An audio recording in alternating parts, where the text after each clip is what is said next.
Assalamualaikum warahmatullahi wabarakatuh. Selamat siang, salam sejahtera dan salam Pancasila bagi kita semua. Selamat datang di video pembelajaran pendidikan Pancasila. Perkenalkan, saya Salsabila Anggia Putri, NIM K752264 dari Prodi Pendidikan Administrasi Perkantoran Universitas 11 Maret Surakarta. Pada video pembelajaran hari ini, saya akan menjelaskan mengenai implementasi nilai-nilai Pancasila apa saja yang ada pada etika akademik.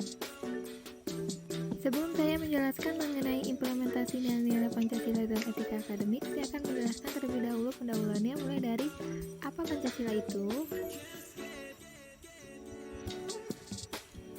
Sebagaimana Pancasila dipahami sebagai way of life-nya bangsa Indonesia, Pancasila juga merupakan struktur pemikiran yang disusun untuk memberikan tuntunan dan panduan kepada setiap warga negara Indonesia dalam bersikap dan bertingkah laku. Pancasila sebagai sistem etika dimaksudkan untuk mengembangkan dimensi moralitas dalam diri setiap individu sehingga memiliki kemampuan menampilkan sikap spiritualitas dalam kehidupan bermasyarakat, berbangsa, dan bernegara.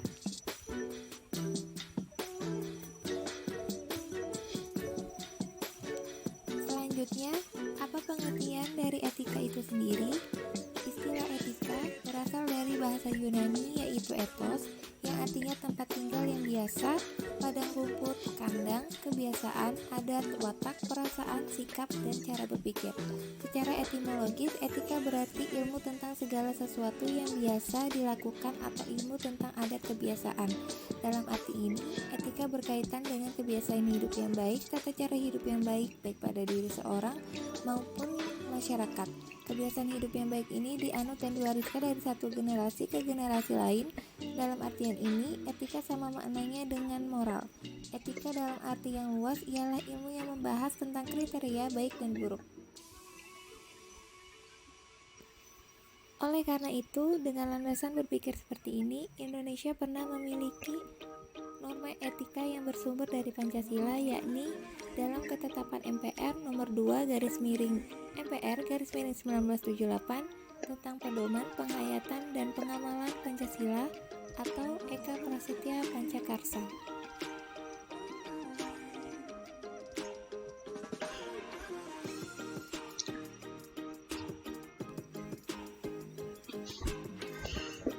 Akan tetapi, pada tahun 1998, seiring dengan lengsernya pemerintahan pada masa Orde Baru, norma etik itu tidak berlaku sejak ketetapan MPR nomor 2 MPR 1978 itu dicabut. Sehingga dengan dicabutnya ketetapan MPR nomor 2 MPR 1978 itu dicabut, Indonesia seakan-akan tidak memiliki norma etik, hanya memiliki norma hukum saja.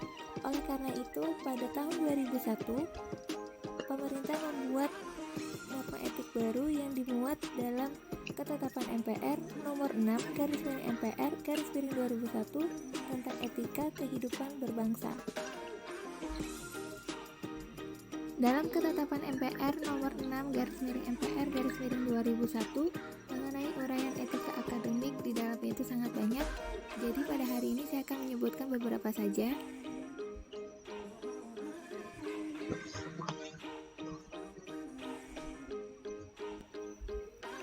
Yang pertama, ada etika politik dan penegakan hukum. Lalu yang kedua, ada etika lingkungan hidup. Lalu yang ketiga, ada etika keilmuan. Berbicara tentang etika keilmuan, ini sangat berkaitan erat dengan etika akademik. Oleh sebab itu, secara khusus hari ini kita akan membicarakan tentang etika akademik. Sebelumnya, saya akan menjelaskan apa itu etika keilmuan.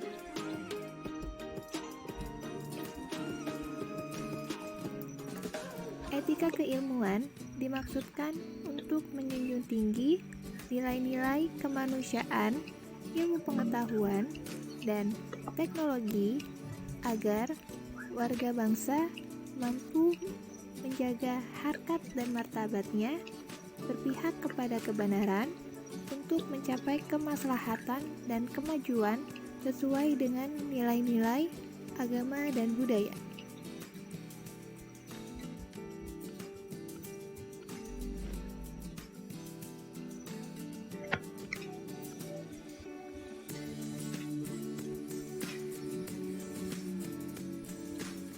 Lalu sebelum kita masuk ke etika akademik, kita harus tahu dulu apa itu akademik sendiri.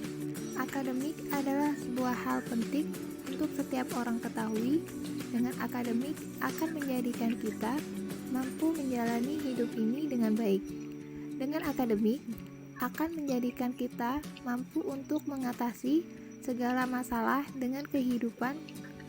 Akademik bisa kita peroleh dengan materi yang kita dapatkan dari buku dan media lainnya yang merupakan akademik tertulis. Namun sebuah akademik juga bisa kita dapatkan tanpa materi yang menjadi sebuah ilmu tertulis.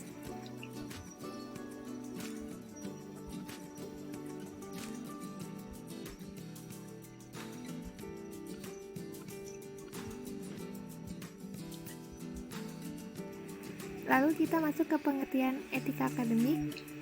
Etika akademik dapat diartikan sebagai ketentuan yang menyatakan perilaku baik atau buruk dari para anggota sivitas akademik perguruan tinggi ketika mereka berinteraksi dalam kegiatan yang berkaitan dengan ranah pelajaran. Penegakan etika akademik akan mengarahkan pada terciptanya suasana akademik yang kondusif bagi perkembangan perguruan tinggi sesuai dengan standar yang telah ditentukan.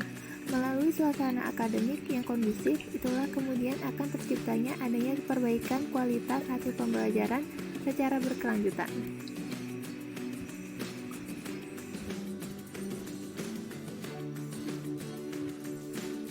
Lalu dikatakan bahwa Pancasila itu sebagai sumber dari norma etik.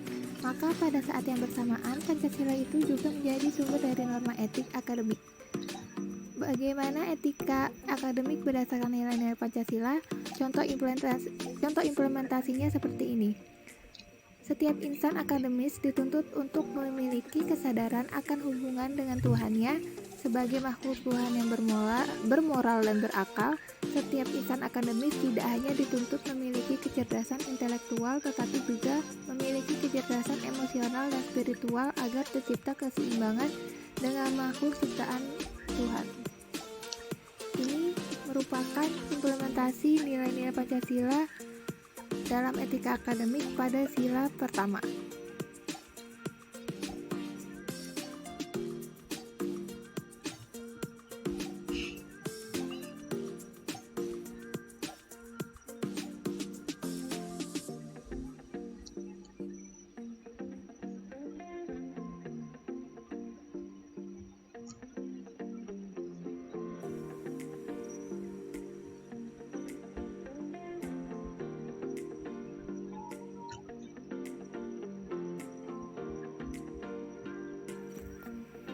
Contoh implementasi nilai Pancasila dalam etika akademik pada sila kedua yaitu setiap insan akademis harus menjunjung tinggi nilai-nilai kemanusiaan dan kearifan.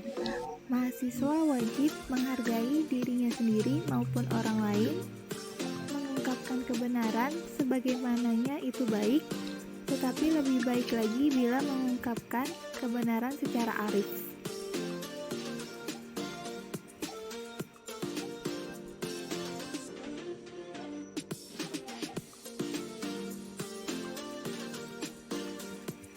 Contoh implementasi nilai Pancasila dalam etika akademik yang selanjutnya pada sila ketiga, yaitu setiap insan akademis tidak boleh ego sektoral.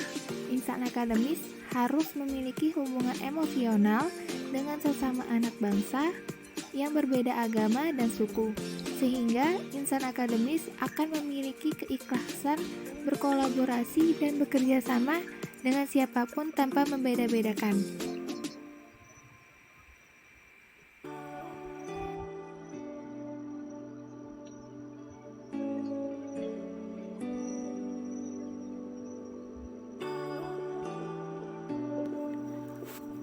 Contoh implementasi nilai-nilai Pancasila dalam etika akademik pada sila keempat yaitu setiap insan akademis harus memiliki sifat keterbukaan, baik keterbukaan dalam menyampaikan gagasan maupun keterbukaan dalam menyampaikan kritisan.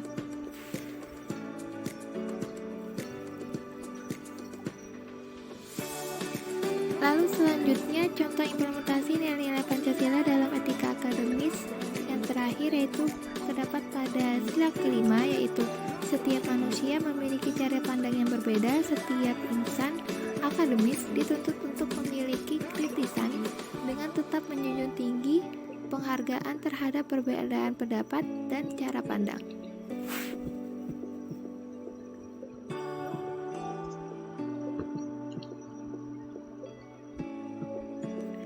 Sekian penjelasan dari saya mengenai implementasi nilai-nilai Pancasila dalam etika akademik. Sampai berjumpa di lain video. Terima kasih.